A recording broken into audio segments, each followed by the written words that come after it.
Hello मेरे प्यारे बच्चों, कैसे हैं आप सभी। आशा करते हो आप सभी बहुत अच्छे होंगे। तो बच्चों, आज आपकी हिंदी व्याकरण की क्लास 8 का चैप्टर नंबर 14 शुरू करते हैं। आपके चैप्टर का नाम है बच्चों संधि। ठीक है, आज हम संधि शुरू करेंगे। ठीक है, जिसे हम इंग्लिश में जॉइनिंग कहते हैं।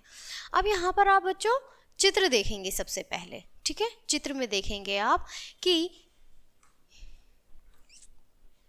सामान्य भाषा में संधि का अर्थ होता है समझौता, लेकिन व्यवहार में संधि का अर्थ होता है मेल। ठीक है, अगर हम इसे व्याकरण में देखें तो इसका अर्थ होता है मेल करना। ठीक है, और अगर सामान्य भाषा में देखें संधि तो इसका अर्थ होता है समझौता करना।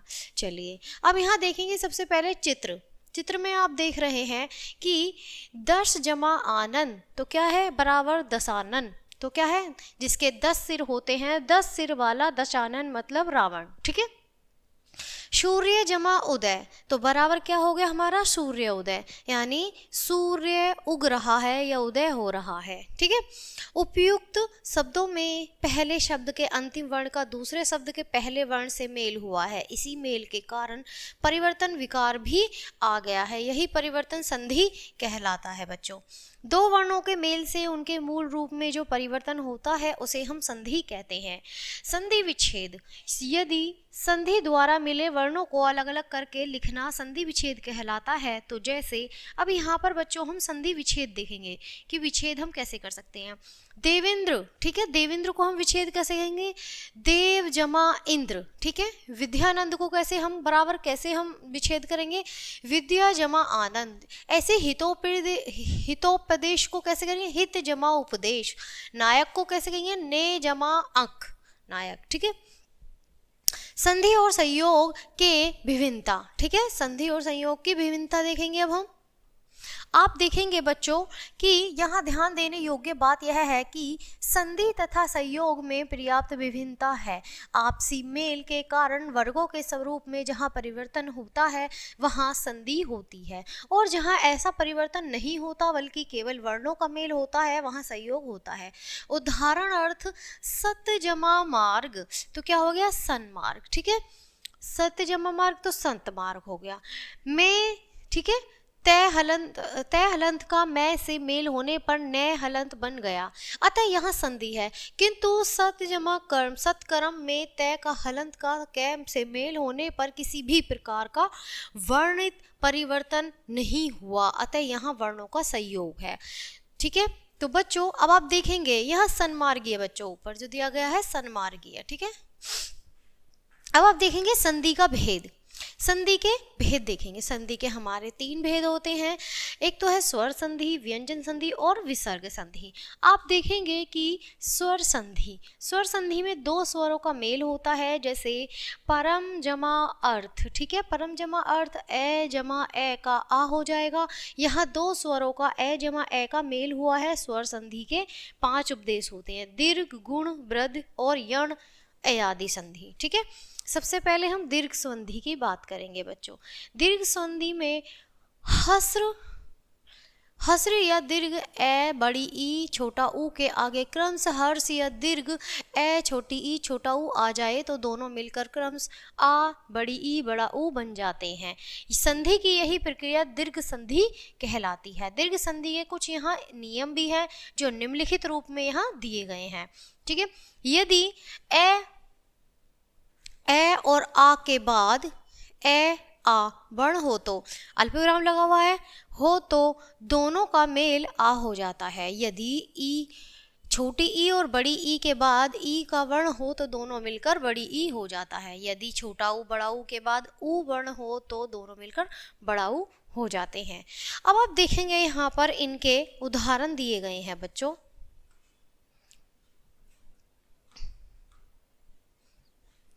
उदाहरण दिए गए हैं। ठीक है, सबसे पहले हम पॉइंट 8 तक उदाहरण देखेंगे।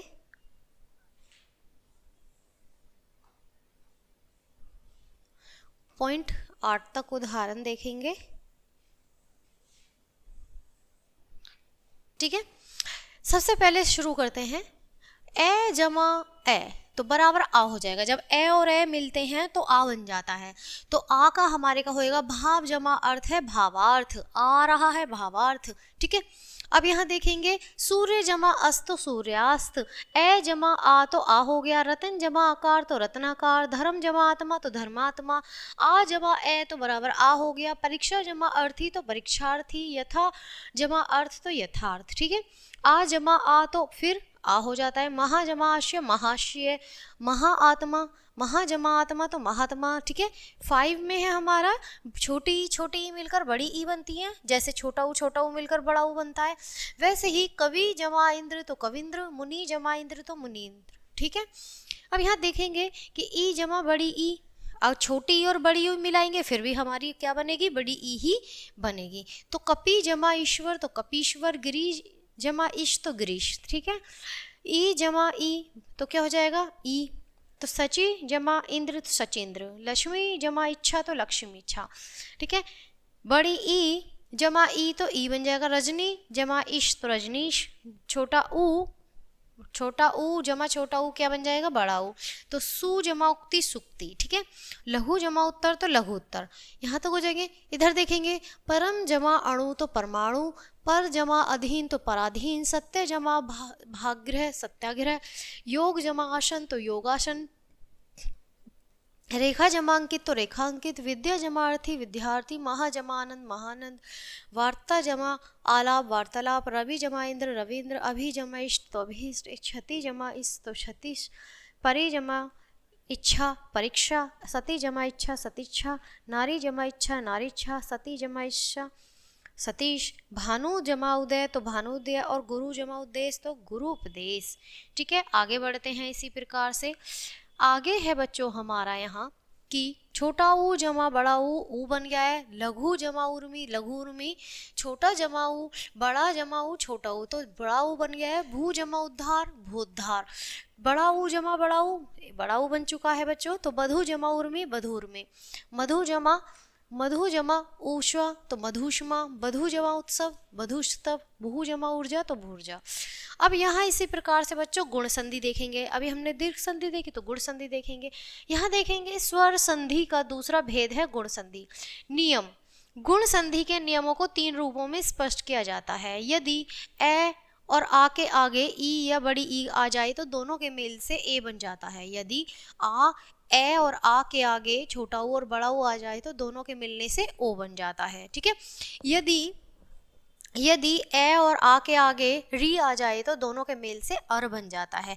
यहाँ इसी तरह से इनके उदाहरण दिए गए हैं बच्चों, तो उदाहरणों को हम अच्छे से देखेंगे। ठीक है, तो देखेंगे बच्चों सबसे पहले कि ए जमा तो यहाँ कुछ नहीं है तो क्या ए, तो क्या होगा नर जमा इंद्र तो क्या होगा नरेंद्र। ठीक है, तो धीर जमा इंद्र धरेंद्र।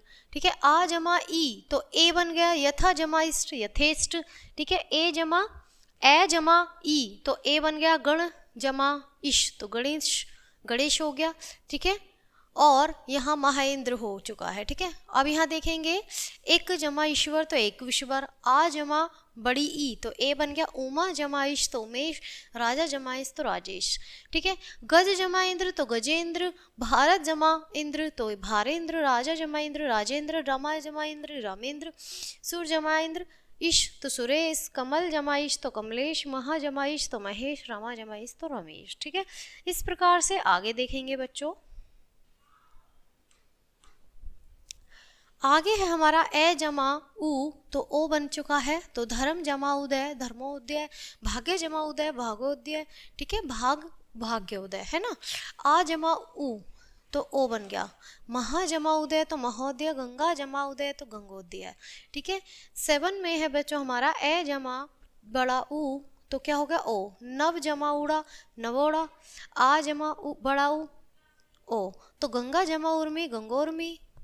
ठीक है, अब यहाँ ए जमा री तो अर हो गया सप्त, जमा ऋषि तो सप्त ऋषि, और ए जमा री तो अर हो गया वर्षा जमा ऋतु तो वर्ष ऋतु। ठीक है, उसी प्रकार से इधर दिए गए हैं पर जमा उपकार तो परोपकार, चंद्र जमा उदय चंद्रोदय, महा जमा उधि महोदि, महा जमा उत्सव महोत्सव, जल जमा उर्मी जलोर्मी, दया जमा उर्मी दयोर्मी, देव जमा ऋषि देव ऋषि, महा जमा ऋषि महर्षि। ठीक है, अब यहाँ देखेंगे बच्चों वृद्धि संधि।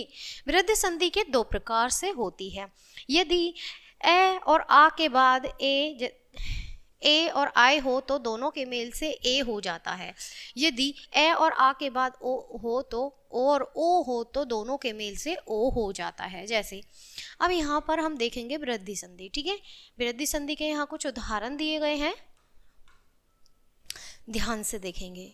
जब हमारा यहाँ पर ए जमा ए होगा तो ए बन जाएगा 1 जमा 1 तो 1 1, ठीक है। मात्रा 2 मात्रा लगी हुई है तो आ जमा ए तो ए बन जाएगा सदा जमा एब सदैव।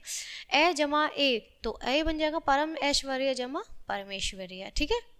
अब यहाँ आ जमा ए तो आए हो जाएगा महा जमा ऐश्वर्य माहेश्वर्य। ए जमा ओ तो ओ हो जाएगा दंत जमा ओष्ठ दंतोष्ठ।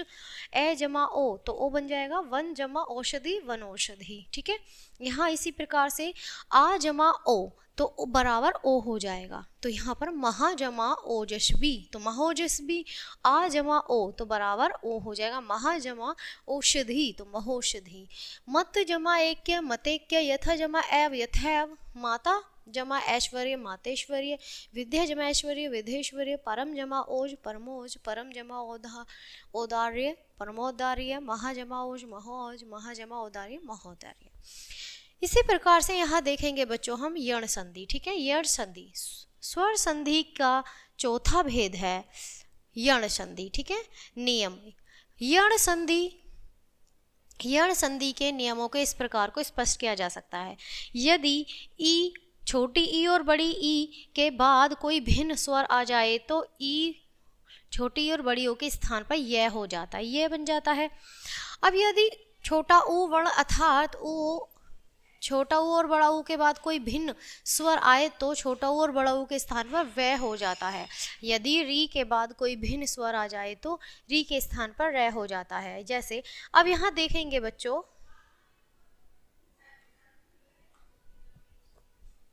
अब देखेंगे छोटी ई और ए ये हलंत लगा हुआ है।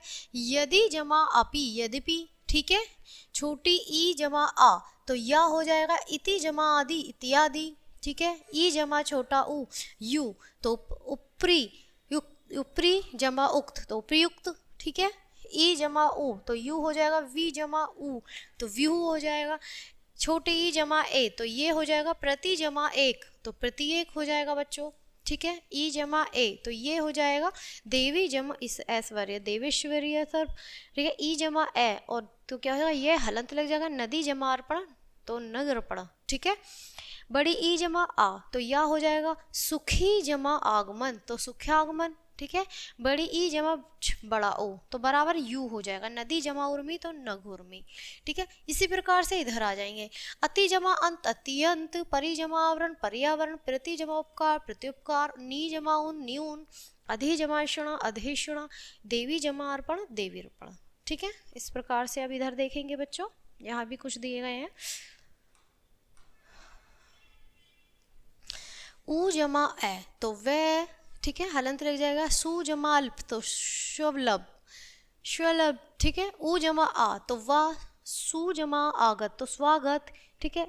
ऊ छोटा ऊ जमा छोटी ई तो वी बन जाएगा। अनु जमा इति अनुवंती, ठीक है। छोटा ऊ जमा बड़ी ई तो वी बन जाएगा। अनु जमा ईषण तो क्या हो जाएगा अनिश्वण, ठीक है। यहाँ छोटा ऊ जमा ए तो वे बन जाएगा। अनु जमा ऐषण अन्वेषण। बड़ा ऊ जमा आ तो वाह हो जाएगा। वधु जमा आगमन वधवागमन, ठीक है। री जमा ए तो री बन जाएगा। रे बन जाएगा हलंत। पितृ जमा अनुमति पितृनुमति, ठीक है। पितृ अनुमति, ठीक है। अब यहाँ री जमा आ तो रा हो जाएगा। मातृ आज्ञा मात्र आज्ञा, ठीक है। री जमा ई तो त्रि बन जाएगा। मातृ जमा इच्छा तो मातृ इच्छा। अब इधर देखेंगे हम। अनु जमा ए तो अन्वय। मधु जमा आल्य मधुवाल्य। अनु जमा इत अन्वित। अनु जमा इक्ष अन्वीक्षिक। भू जमा आदि व्याधि। धातु जमा अंश धातृश। मात्र मत जमा आनंद मात्र आनंद। तो बच्चों यहाँ पे देखेंगे अयादि संधि। अयादि संधि देखेंगे। स्वर संधि का अंतिम भेद अयादि संधि है। नियम यदि अयादी संधि के नियम इस प्रकार हैं। यदि ए के बाद कोई भिन्न स्वर हो तो ए का अया हो जाता है, यदि ए के बाद कोई भिन्न स्वर हो तो ए के आय हो जाता है, और यदि ओ के बाद कोई भिन्न स्वर हो तो ओ का अया हो जाता है, यदि ओ के बाद कोई भिन्न स्वर हो तो ओ का आव हो जाता है। हलंत लगा हुआ है। तो इसी प्रकार से यहाँ भी इनके कुछ उदाहरण दिए गए हैं बच्चों, ठीक है।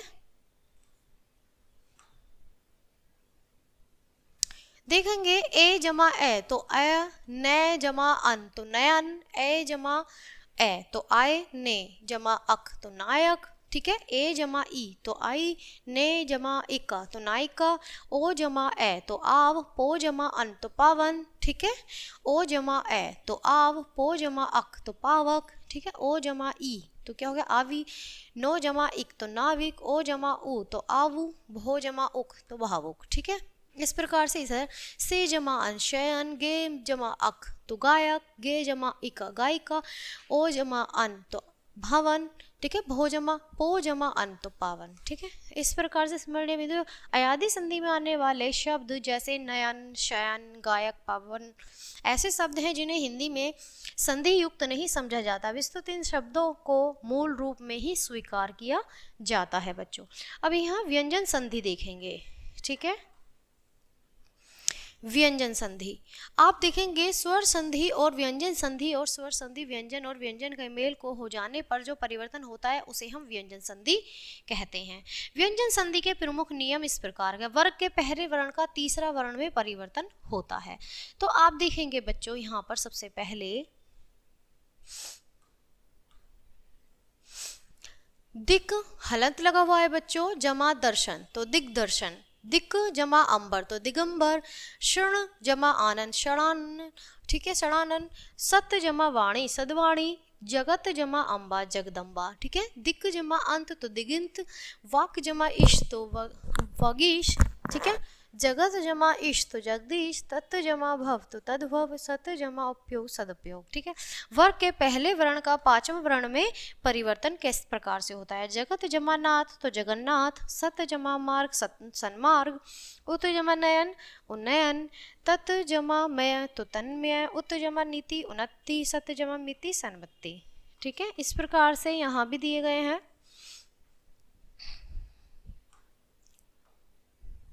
आप देखेंगे तय के बाद लय हो तो तय लय में बदल जाता है, जैसे तत् जमा लीन तत्लीन तल्लीन, उत जमा लेख उल्लेख, ठीक है। तय के बाद यदि झय जय और झय हो तो जय और जय में बदल जाता है, तय और जय में बदल जाता है। जैसे यह उदाहरण है यहाँ पर, तत् सत जमा जन तो क्या हो जाएगा सज्जन, जगत जमा जननी जगजननी।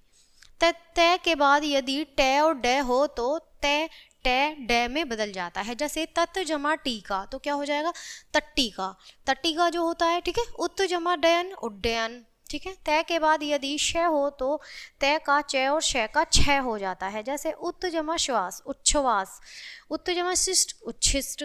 तय के बाद यदि च छ हो तो तय का च बन जाता है, परिवर्तन हो रहा है बच्चों। उत जमा चरण तो उच्चारण, जगत जमा छाया जग छाया। तय के बाद यदि है हो तो तय का द और है का ध हो जाता है। अब जहाँ पे तय होगा वहाँ है हो जाएगा, और जहाँ द होगा वहाँ पे जहाँ है होगा वहाँ दह बन जाएगा। अब देखेंगे तत् जमा हित तदधित, उत जमा हार तो उद्धार। यदि किसी शब्द के अंत में स्वर हो तो दूसरे शब्द का पहला वर्ण छ हो तो छ के स्थान पर चच्छ हो जाता है, जैसे वि जमा छेद तो विच्छेद, परि जमा छेद तो परिच्छेद, ठीक है।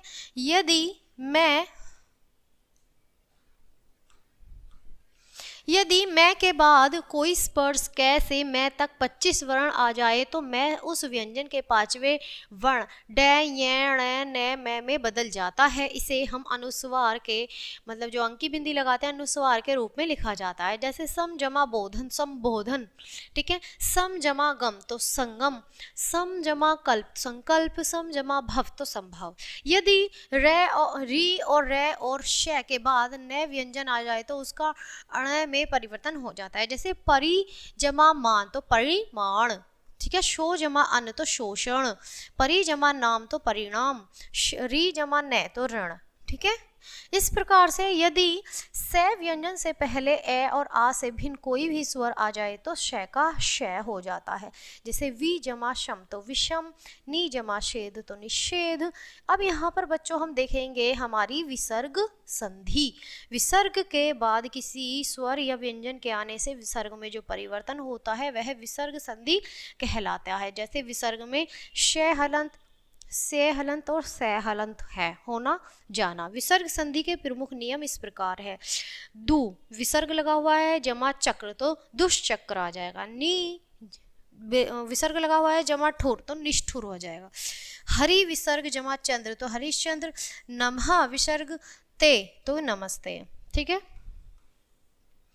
इस प्रकार के यदि विसर्ग के बाद से में हो तो कोई से कोई आता है तो विसर्ग कोई परिवर्तन नहीं होता। यदि विसर्ग आगे के व्यंजन का रूप ले लेता है। दु, ठीक है, दु विसर्ग जमा शासन, दुशासन या दुशासन। नी जमा संतान तो निसंतान या निस्संतान। नी विसर्ग संदेह तो निसंदेह या निस्संदेह। नी विसर्ग जमा संकोच तो निसंकोच। ठीक है, यदि आप देखेंगे बच्चों कि यदि विसर्ग से पहले छोटी ई या ऊ स्वर हो तो विसर्ग का श हो जाता है। नी विसर्ग कपट तो निष्कपट। नी विसर्ग फल तो निष्फल। नी विसर्ग पाप तो निष्पाप। दु विसर्ग कर्म तो दुष्कर्म। विसर्ग का र हो जाना। दु विसर्ग जमा गुण दुर्गुण। पुनः विसर्ग जमा नर्क तो पुनर्जन्म। दु विसर्ग जमा लव तो दुर्लभ। नी विसर्ग जमा धन तो निर्धन। यदि विसर्ग के पहले ए और स्वर और आगे आ या किसी वर्ग का तीसरा चौथा पांचवा वर्ण या य रे ले वे है में से कोई वर्ण हो तो ए और विसर्ग ए विसर्ग के पहले ओ हो जाता है। ठीक है, कैसे? मन विसर्ग जमा योग मनोयोग। पुनः जमा विकार तो मनोविकार। ठीक है, मन विसर्ग हर दुर्लभ। मन विसर्ग रथ तो मनोरथ। ठीक है, यदि विसर्ग के आगे रे व्यंजन हो तो विसर्ग का लोप हो जाता है और उससे पहले का हस्र स्वर दीर्घ स्वर बन जाता है। जैसे नी विसर्ग जमा रोग तो निरोग। नी विसर्ग रस तो नीरस। ठीक है, हिंदी की संधियां। यद्यपि हिंदी में संधियों की संख्या बहुत कम है तथापि संधियों के कुछ उदाहरण पाए जाते हैं। आप देखेंगे हिंदी की संधियों का संस्कृत के नियम लागू नहीं होते। हिंदी में कुछ अपने नियम विकसित कर लिए जाते हैं। हिंदी की संधियों के कुछ यहाँ उदाहरण दिए गए हैं। अब बच्चों अब तक तो हमने यहाँ पर पूरी संधि पढ़ी, लेकिन अब हम हिंदी में देखेंगे।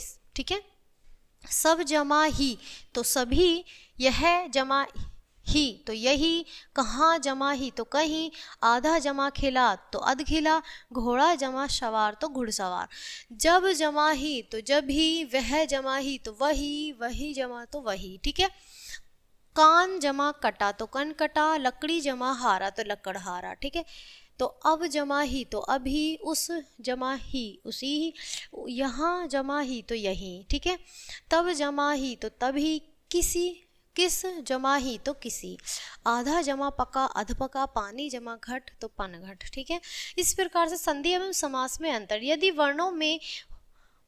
संधि वर्णों में होती है, समास शब्दों में होता है। संधि में विभक्ति या शब्दों का लोप नहीं होता, जबकि समास होने पर विभक्ति या शब्दों का लोप भी हो जाता है। जैसे माता पिता, माता और पिता। यहाँ माता और पिता को सामाहिक समस्त पद के रूप में लिखते समय और शब्द का लोप कर दिया जाता है। अब यहाँ कुछ स्मरणीय पॉइंट देखेंगे बच्चों हम। स्वर व्यंजन और विसर्ग संधि के नियम केवल तत्सम संस्कृत शब्दों पर ही लागू होते हैं। अब यहाँ बच्चों हम देखेंगे मुख्य बिंदु। ठीक है, अब तक हमने पाठ में क्या सीखा, चलिए एक बार नजर डाल लेते हैं। दो वर्णों के परस्पर मेल से होने वाला परिवर्तन संधि कहलाता है। यदि तीन भेद होते हैं तो स्वर संधि, व्यंजन संधि, विसर्ग संधि वो कहलाते हैं। दो स्वरों के मेल से होने वाला परिवर्तन स्वर संधि कहलाता है। स्वर संधि के 5 भेद होते हैं: दीर्घ, गुण, वृद्धि, यण तथा अयादि संधि। व्यंजन के साथ व्यंजन अथवा स्वर के मेल से जो विकार होता है व्यंजन संधि कहलाता है बच्चों। विसर्ग के बाद किसी स्वर या व्यंजन आने से विसर्ग में जो परिवर्तन होता है वह विसर्ग संधि कहलाता है। तो बच्चों ये थी हमारी संधि। आशा करती हूँ पाठ बहुत अच्छे से समझ आएगा, क्योंकि पाठ थोड़ा सा बड़ा था तो इसलिए मैंने थोड़ा सा अच्छे से डिटेल करके एक अच्छे से बताया। तो आशा करती हूँ पाठ समझ आया होगा। तो मिलते हैं इसी तरह एक अच्छे से पाठ के साथ, तब तक के लिए बाय, थैंक्स फॉर वॉचिंग।